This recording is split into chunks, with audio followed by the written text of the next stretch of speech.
All right, everybody, welcome to ME3005, the very first lab of this particular course. This first lab is dealing with combined loading, and so hopefully you've all had to take a chance to take a look at the procedure for this particular lab as the supplemental handout here. And so we're going to go through the equipment and the procedure and look at getting some data for this particular lab, and then you will be responsible for the analysis here. So first things first, let's look at the equipment that we need for this particular lab, and I'll just run it down as we have on the handout here. The first piece of equipment for this lab is the combined loading apparatus with the pre-affixed strain gauges. So this is the apparatus here that you'll use for this lab, and it is made out of aluminum. And what we're doing is we're basically putting load onto this shaft, either at the end here, or later we'll put another rod through this guy and add load in a sort of an additional manner to sort of get these strain gauges active and going to get some readings.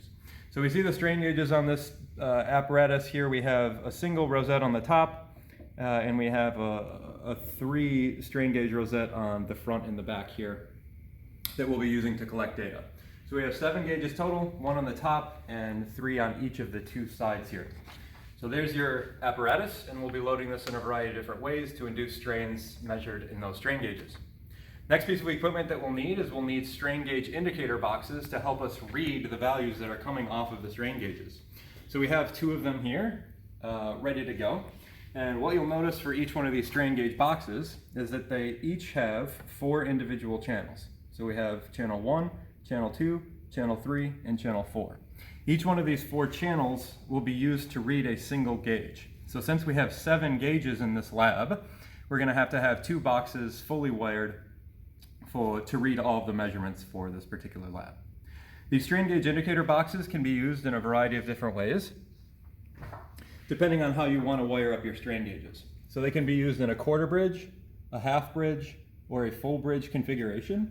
We'll talk a little bit more about each one of these configurations in later labs, but for this lab, we're going to stick strictly to what is the quarter bridge configuration for now, which we'll discuss a little bit more in the supplemental lab lecture that you'll have for this particular lab.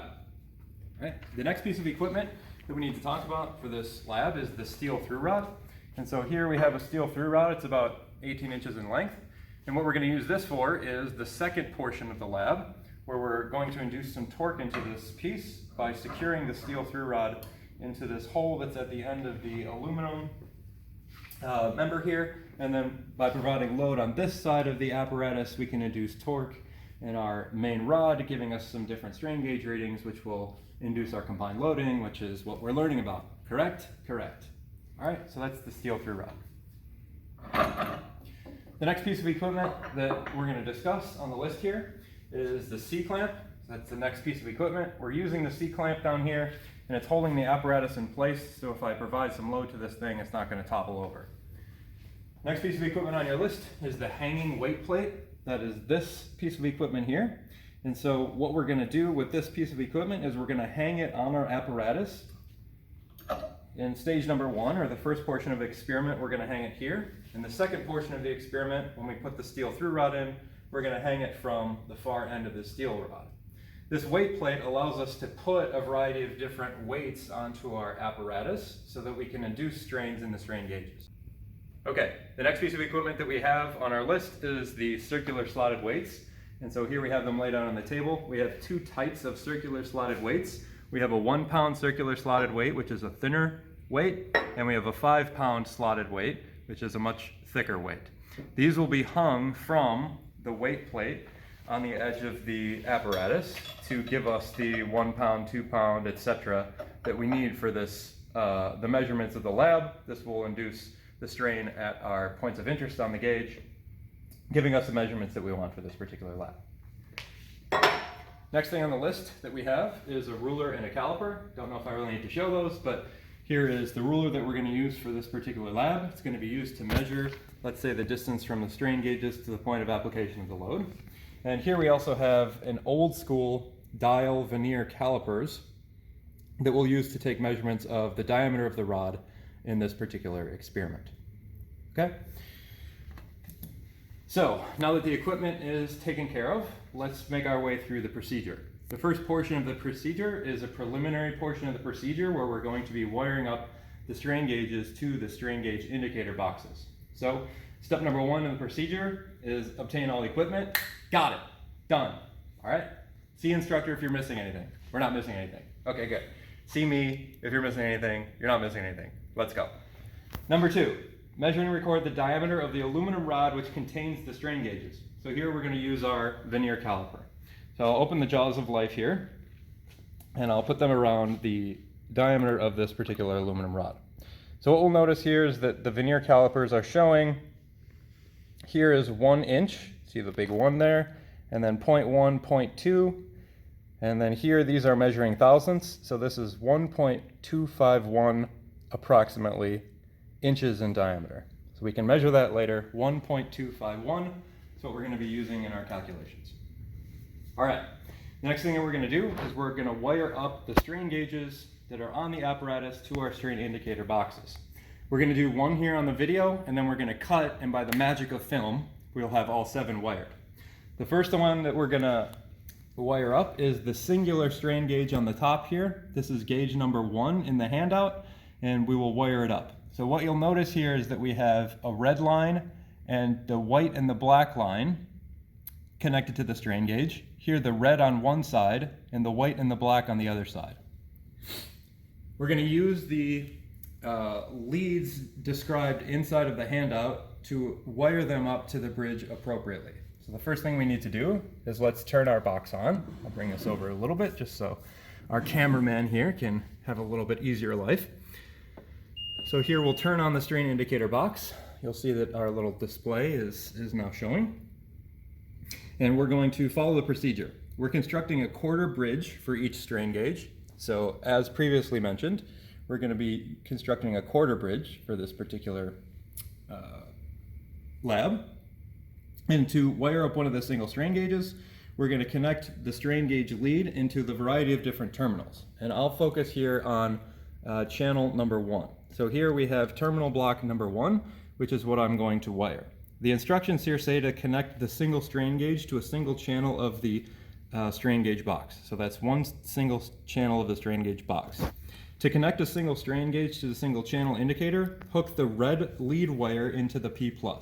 So we'll notice here that each one of the terminals, you're going a little blurry there, each one of the terminals is labeled. Here we have P+, here we have S-, here we have D120, so on and so forth. The instructions tell us to hook the red wire into the P+ terminal. So here, you can keep the camera where it is. Here I have the 3 wires that are coming from the first strain indicator. There's a red, a black, and a green, corresponding to the connections on the strain gauge that you previously saw. So we're told first to hook the red wire into the P+ terminal of terminal block number 1. So I will do that now. I've got to move this over just a little bit. And I'm going to arrange in this fashion. So here we see the gates are all open on the terminal blocks. 1, 2, and 3 for P+, S-, and D120. So I'm going to insert the red lead into the P+, and then I will close the terminal block to make the connection. So now that red line is in there. He's in there nice and solid. He's not coming out. Wiggle, wiggle, wiggle. Bell time, time for class. All right, the next we're going to do, wire the black wire into the S- lead terminal. So here I have the terminal block open. I will wire into S-, and I will close the terminal block. So now the red and the black are hooked up to P+ and S-, and then finally we're going to take the green and wire it into the D120 lead terminal. So here we'll take the green and hook it into D120. We start to see some numbers pop up on the indicator, and we'll have to deal with that a little bit later, but for now we're just interested in wiring up the terminals. So that's how we would wire a single gauge. Now we have 6 more to do just like that. Okay, now by the magic of filmography and cutting and splicing, etc., we now have all 7 gauges wired. So we can see them all wired into place. 1 gauge for each one of the channels, and since we have 7 gauges, they're wired into the 7 channels here across 2 different boxes, all wired in the quarter bridge configuration. All right, so let's continue now with our procedure. We're moving on to number 4 of the procedure. We're going to enter the gauge factors into the boxes. Guess what? We already did that. So what we would do if we wanted to change them is we would press this gauge factor button here. And we can see that each one of the channels has an associated gauge factor. And we see that, for instance, here now channel number 4, as we can see, has a gauge factor of 2.11. And if I cycle through each one of the channels, so here now we're on channel number 1, we see again, we've changed the gauge factor to 2.11, so on and so forth. We've done that for every single channel. All of the gauges here have a gauge factor of 2.11, so they all read the same value, and we put that into the box appropriately. The reason that we do this is so that when the gauge is spitting out strain gauge values to us, it has been calibrated appropriately for the gauge factor that we have. All right, the next step, step number 5, is to secure the apparatus with a C-clamp, which we've already done. So now we're ready for part 1 of the experiment. We're moving on to procedure part number 1. So in part number 1 of the procedure, we're going to hang a weight plate from the end of this rod and record the strain values from these strain gauges. Okay? So number 6 in the procedure, obtain an empty weight plate and hang it from the socket head cap screw at the end of the aluminum rod. Here's our weight plate, and here we are hanging it from the socket head cap screw at the end of the aluminum rod.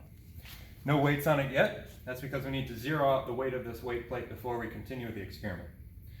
Next, number 7, we're going to measure and record the distance from the strain gauges to point of application of the weight plate on the socket head cap screw. All right, so here's our handy dandy ruler, probably bigger than we need, but it is what it is. We're going to measure from the location of the strain gauges, which again is kind of near the cantilevered portion of the aluminum rod, to where the weight plate is being applied. So kind of have to just pick the middle of the strain gauge to start your measurement from. And if we get an overhead shot of approximately where the weight plate is located, I would say that's about 11 1/8 inches, so 11.125 inches for the length between our strain gauges and the application of the weight on the weight plate. Next step in our procedure is to balance out the gauges. So we're moving on to number 8. Ensure that our apparatus is well set up and the weight plate is stationary. So here the weight plate's jiggling a little bit. I'm just going to make sure that it's stationary so it's not throwing off any of our weight measurements. Next, we're going to balance the gauges by pressing the balance button on the strain indicator boxes. So if we go back to kind of the home screen of the box, you'll see that the home screen is reading, gotta move this up a little bit. The home screen is generally reading a variety of different strains that are not actually induced in our piece currently. So what we need to do is we need to quiet all those gauges and zero them before we apply our weight so that we get an appropriate measurement. So the way that we can do that is we can come to this balance button, generally on the controller here. We'll press balance, and it's going to ask us, are we ready to auto balance? And so we'll press the balance button again, move it to the right a little bit, press it one more time, and we can see that the auto balancing is in process. So now it's asking us, do we want to save this balance? And we'll press the record button to do that. Okay, so now it says that the setup is saved, and we can take a look now at our strains that are being read and see that our strains are 0 or approximately 0, kind of within error of the electrons that are floating around that. All right, next part of the procedure, we're going to start hanging our weights. Okay, now we've got both of our boxes zeroed and ready for our weight application. So the first thing we're going to do is we're going to apply 2 pounds of force on the weight plate by hanging 2 1-pound weights on the end. So I'll take my 2 1-pound weights, I'll slot them into the weight plate here and hang them, making sure to sort of keep this steady so it's not kind of floating back and forth. And so here now we've applied 2 pounds of force onto the apparatus. So let's go over here now and we'll take a look at the readings from our strain indicator boxes. And what we've got here, our cameraman is doing his best, is we've got channel number 1, which is on the top of the apparatus, is reading 11 microstrain. Chain number 2 is reading 2 microstrain. Channel number 3, 3 microstrain. Channel number 4 is -1 microstrain.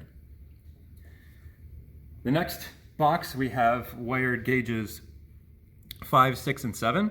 So we see gauge number 5 is reading 0, gauge number 6 is reading approximately 0, gauge number 7 is reading approximately 0, we'll say -1. We'll continue now by hanging the 5-pound and 10-pound weights.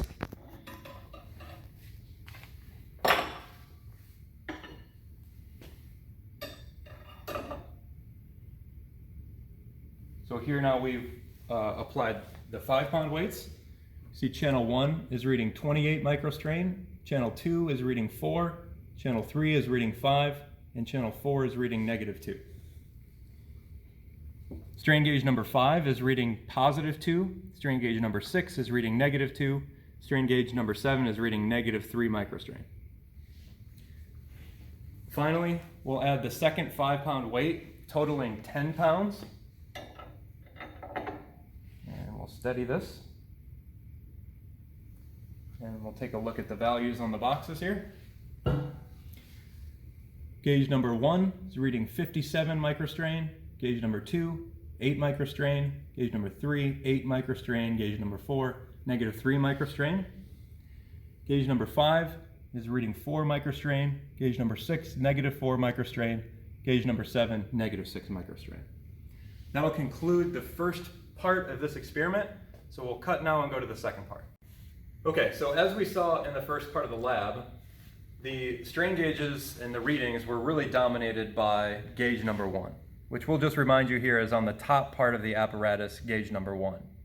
And that's because when we apply load to this structure in configuration number 1 for part 1 of the lab, we're applying load at this cantilevered end of the bar, and that's going to induce tensile stress in the top portion of the gauge here, and not really inducing a lot of stress or strain in these gauges on the side. So we saw relatively small readings for gauges number 2, 3, and 4, as well as gauges number 5, 6, and 7 on this particular member.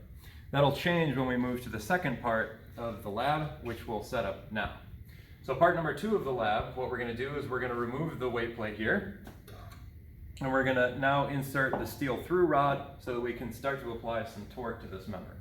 So we'll move on now to the second part of the procedure and start with number 13 on your handout. So we'll insert the steel through rod into the hole of the aluminum rod as depicted in the figure. So here now we take our steel through rod and we're going to apply it into the hole at the end of the aluminum member here. And don't have to be exact with the length of this rod, just make sure that it's out far enough that we're going to induce a nice strong torque into this piece. So we're going to secure now this rod in by screwing the socket head cap screw to sort of lock it in place in a set screw type fashion. So we'll secure the socket head cap screw into place, making sure that our eyelet for hanging the weight is downwards so that we can apply the force at the end of this steel through rod, kind of on the end of the rod here downwards. All right, now we're going to take the weight plate that we used in part number 1, and instead of hanging it from the end of the aluminum member here, we'll now hang it at the end of the steel through rod, so that now we're going to induce our load in a different location. We'll move on to number 15. We want to record the distance along the aluminum rod between the strain gauge and the steel loading bar, depicted as L2. So I need my ruler again, and because the steel through rod here is in a different location along this general length than it was when we hung it originally from the socket head cap screw, we need to make the measurement from the strain gauges here to where the steel through rod is located. So here we'll get the ruler in place. Again, I'm going to place it roughly in the center of the strain gauges here on this end. And I'm going to take my measurement of where the steel through rod is approximately located. Here, I see about 10 3/16 inches. So we'll say 10 3/16 for the length between the strain gauge and where the steel through rod is located. That'll be the distance L2.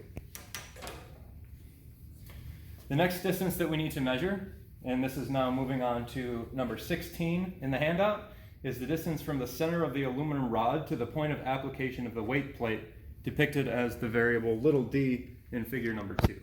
So here now, we'll place our ruler sort of in the middle of the aluminum rod, and we're going to measure out to approximately where the weight plate is located, sort of the center of that screw there, which to me looks about like 17 7/8, roughly, to get a 17.875 as our measurement there.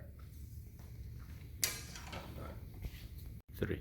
Okay, the last Couple steps here now in the procedure. We're going to apply our weights and take our measurements. So just like in the first part of the lab, we're going to apply 2 pounds, then 5 pounds, then 10 pounds, and make our measurements.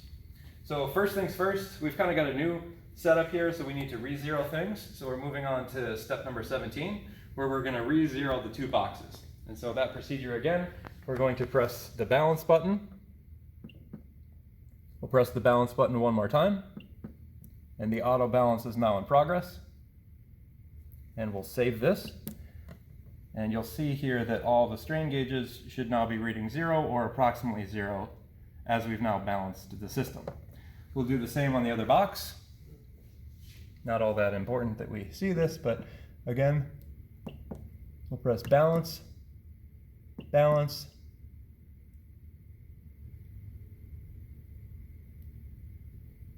and then we'll press record to save the settings. And we should see now that basically all of the gauges are reading 0. So we've now balanced out the additional weight that we have from the steel rod and the weight associated with the weight plate. And now the only weights that are going to be registering when we apply the loads are the weights of the weight plates that we'll apply. So we'll go through now the procedure, step number 18, where we apply 2, 5, and 10 pounds, and we'll make the measurements. So we'll take the 2 1-pound weights here, and we'll apply them to the end, making sure that we're steady and we're not touching the table. Everything is okie dokie. And now we'll come up and we'll look at the values that are being read off from our box. So here we have gauge number 1 showing 10 microstrain, gauge number 2, 13 microstrain, gauge number 3, negative 2 microstrain, plus positive 2 microstrain, and gauge number 4 is negative 12 microstrain. On the other box, we have here gauge number 5 reading negative 10 microstrain, gauge number 6 reading 0 microstrain, and if we can focus the camera, gauge number 7 is reading positive, let's see if we can get it there, 11. Positive 11 microstrain. So we'll remove the 2 1-pound plates, and now we'll apply 5 pounds.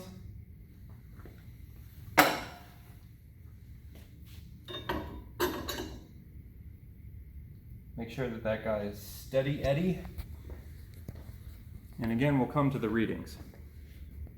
So here, gauge number 1, 27 microstrain, gauge number 2, 33 microstrain, gauge number 3, 5 microstrain, gauge number 4, negative 30 microstrain. Next, here's gauge number 5, about negative 28 microstrain, gauge number 6 is negative 3 microstrain, and gauge number 7 is positive 26 microstrain. Last thing we'll do is we'll apply the second 5-pound weight. Now we have a total of 10 pounds, which is being applied at the end of our cantilever here. Make sure we're nice and steady. And we'll take a look at our final readings here. Here we have gauge number 1, it's 53 microstrain, gauge number 2, positive 66 microstrain, gauge number 3, positive 8 microstrain, gauge number 4 is negative 61 microstrain. Gauge number 7 is reading negative 54, gauge number 5 is reading negative 54 microstrain, gauge number 6 is reading negative 5 microstrain, and gauge number 7 is reading positive 53. So that'll conclude the lab. One last thing I want to do is just run through the gauges one more time so you know which gauge is associated with the numbers appropriately.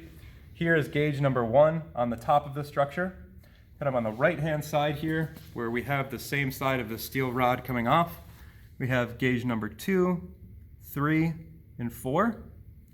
And on the left-hand side here, which is the side opposite of where the steel rod is coming through, we have from top to bottom gauge number 5, 6, and 7.